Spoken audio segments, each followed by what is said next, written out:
আমার সেই গল্পটা এখনো শেষ হয়নি। শোনো, পাহাড়টা আগেই বলেছি ভালোবেসেছিল মেঘকে, আর মেঘ কীভাবে শুকনো খটখটে পাহাড়টাকে বানিয়ে তুলেছিল ২৬ বছরের ছোকরা, সে তো আগেই শুনেছ। সেদিন ছিল পাহাড়টার জন্মদিন।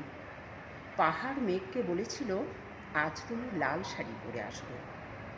মেঘ পাহাড়কে বলেছিল, আজ তোমাকে স্নান করিয়ে দেব চন্দন জলে। ভালোবাসলে নারীরা হয়ে যায় নরম নদী, পুরুষেরা জ্বলন্ত কাঠ। সেইভাবেই মেঘ ছিল পাহাড়ের আলিঙ্গনের আগুনে, পাহাড় ছিল মেঘের ঢেউ জলে। হঠাৎ আকাশ জুড়ে বেজে উঠল ঝড়ের জগঝম্প।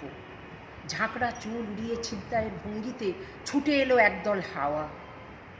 মেঘের আঁচলে টান মেরে বললে, ওঠ ছুরি, তোর বিয়ে।